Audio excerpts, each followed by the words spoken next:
I don't understand. I understand anger, but I don't understand people who. I don't understand that people are angry all the time. So I would say that, so when people are angry all the time, so the question is, you have a negative connotation about the word anger. No, I don't. Oh, I think if I'm angry, it's okay. okay. But I don't think I don't have that much anger. Sort of, maybe I just let it float over me. You know, I just. Yeah, and it all depends on what the cause of the anger is. Right. It's usually. Okay, so It's maybe not- that's not that big of a deal. So the point, and in situations like that, if somebody upsets us and, oh, I'm angry because somebody did something to upset me, it may not even be what they did that upsets you. And that's where therapy can be really helpful, is because, well, this person did A and now I'm upset. Yeah, maybe that's why you're upset, or maybe they just triggered something and you're really upset about something else, or this is a long pattern and your anger isn't, oh, I need them to change. It's more, usually, I need to communicate in a healthier way about whatever it is they're doing. And it's not only that, it's not even that. It's more, I need to communicate it up in a healthier way about this issue that I have that is being triggered by this person doing something. But how do I know I have a thing that's triggered? That's what you clear up in therapy. Because I can tell you what's going on, what you're doing. I know for a fact. It's not just you. I don't mean you in particular. I mean, the royal everybody. Me too. This is what we all do.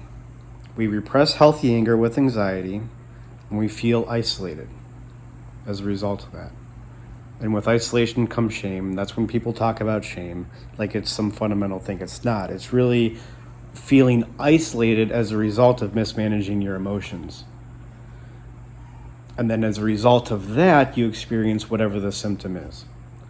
And so it sounds like what you're doing, and what I do too, and it's healthy to do in some situations, because, like some lady at the mall does something and it upsets you, you just... No, that never happens. Oh, okay, well, if I'm just in general, in general, that something like that can happen, right? That's not even an issue, and then that's like a good coping mechanism. That's where coping skills come in, except when the symptoms become too much, they become too aggravated.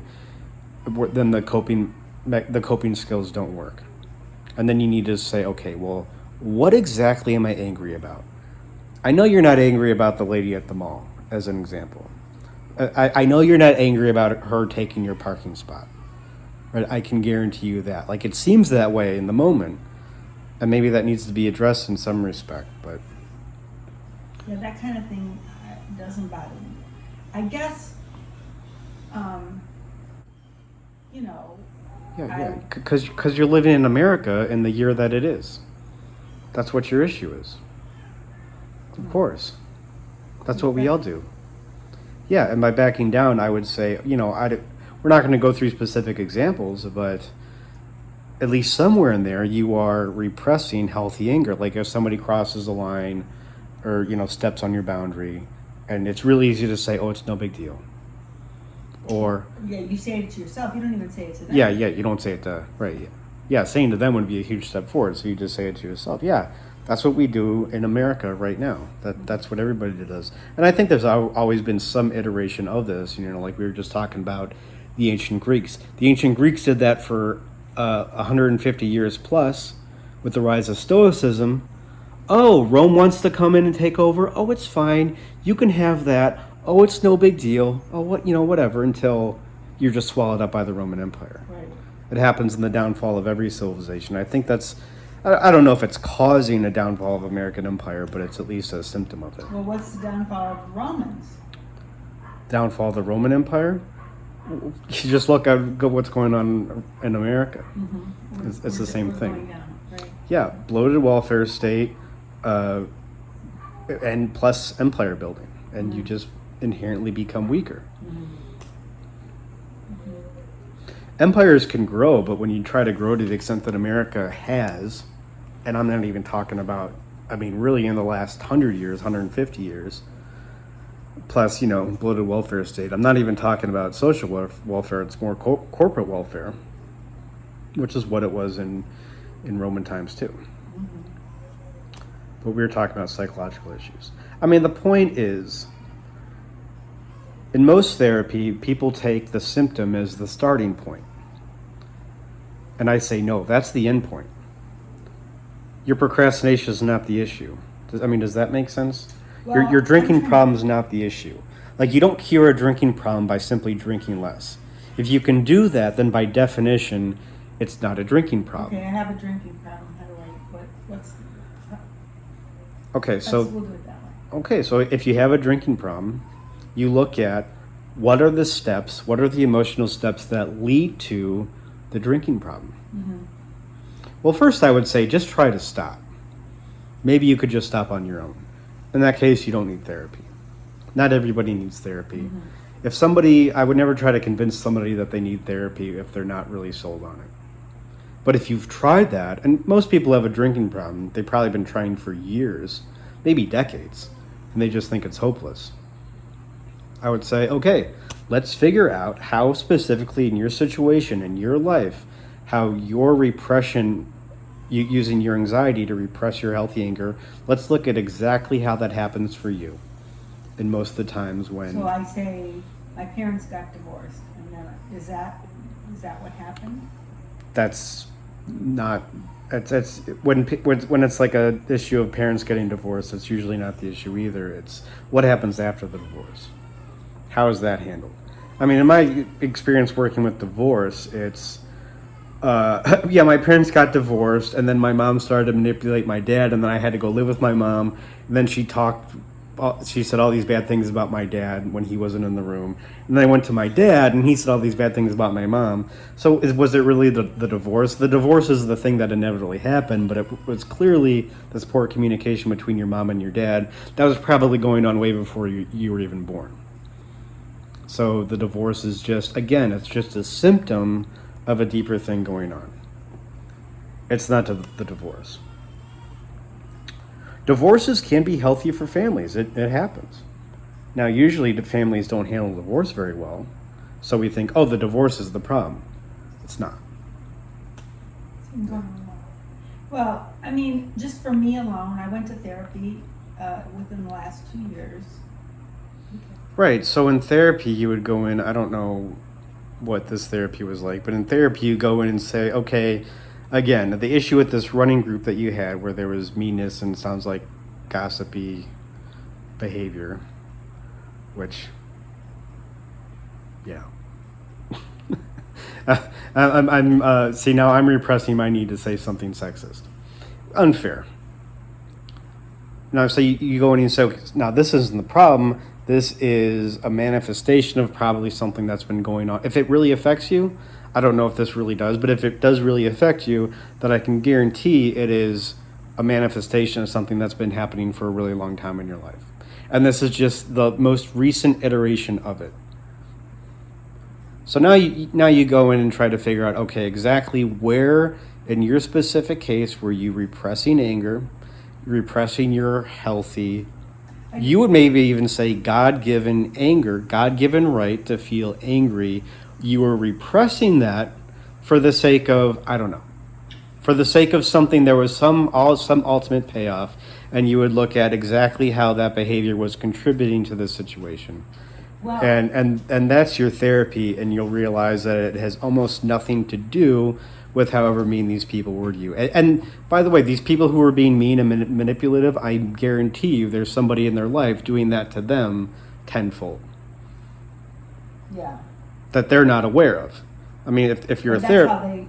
That's where they come from. The one girl, yes, where she comes from. Yeah, so it's just... right, so you can't help their pattern, but it's just about looking at you and, okay, how is my pattern, right, this long line, let's do an anamnesis, as Jung would say, like let's just write down the facts of your life and the emotions about your facts, and just look at how this is not, some special occasion of this running group. It's I get it. And until you fix this, you're going to find another running group that does the same thing, Right. or whatever. I mean, you will keep finding yourself in these situations. You of know what course. I know about me since then? Well, yeah. I mean, there's the cause, and then there's your contribution to it, Right. and those are two different things. And And that's the most difficult thing to distinguish is the difference between fault and responsibility. and like what M would be. Well, it's not complaining. It's just, can you say the facts of your childhood as you remember them? It doesn't need to be objective. It's not going to be objective. It's just impossible that we don't have good memories. But it doesn't matter, right? This is not the court of law. We're not putting anybody's parents on trial. We're just talking about your experience. Because your experience, however subjective it is, it's coming up right now in whatever dysfunction you experience. With the running group. With the running group or any other problem, procrastination, too many video games. I know that's not your problem, but if you were a young man in this milieu, that would probably be part of your problem. Right. What do you think my problem? I mean, I know. I told you what your problem is because it's exactly the same as my problem. What is it? You use your anxiety to repress healthy anger, and you feel isolated. And with that sense of isolation comes shame. And then from there, you usually get an unhealthy expression of anger. And then what happens is people think, oh, I'm expressing anger, and this is causing me problems. So anger is the problem. So then they turn to something like Stoicism that tells them to just disconnect from their emotions. It's no big deal. If you have an anger issue, just change your emotion. Do whatever you can to change your emotion. But that never works because you have to look at, well, how did this start? And unless you fix the fundamental cause, then any attempt to change the symptom, it's not gonna. It's just gonna be in vain. I see what you're saying. I would say. If you see what I'm saying, then my goal here is done. I just want you The joke to. is my anger is to me. Of course, yeah. Oh yeah. I'm not That's- angry with the running group. I'm angry with me that I didn't. Let me spoil this for you. Everybody's anger, the thrust of everybody's unhealthy anger is directed towards them. The most, the person who's the most belligerent with their anger, who's the most angry with you, the most gossipy towards you, you can't even imagine what they're doing to themselves. And that's in pretty much every situation, unless it's like a rare psychopathic kind of situation, but that's extremely rare. But it was my fault because I didn't set up healthy boundaries. It's not your fault. It's your responsibility. Yes, my responsibility.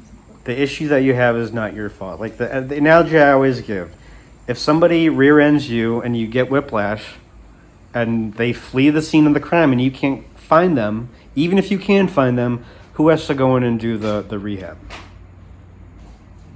And it's no fair. Yeah. It's not your fault, and you have every right to be angry. And if you want to vent that anger, therapy may be a good place to do that. You're not wrong for feeling that anger, but it's just the fact of the situation is it's nobody's else's responsibility. Nobody else is going to do it.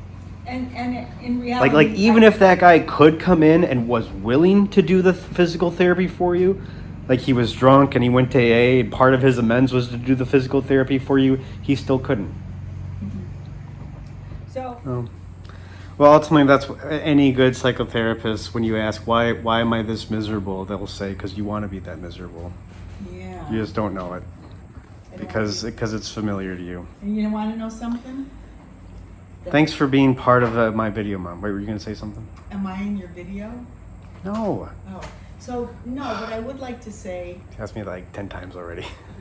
You're not being recorded. Nobody sees you. But Just me and my the dopey best- face. When it was healthy. But when you mean when you're miserable, you were never happier. No, I'm not miserable. Okay, I don't think you understood the point of what I was saying, but that's okay. But Thanks for being part of my video, Mom. I appreciate it. Well, turn it off.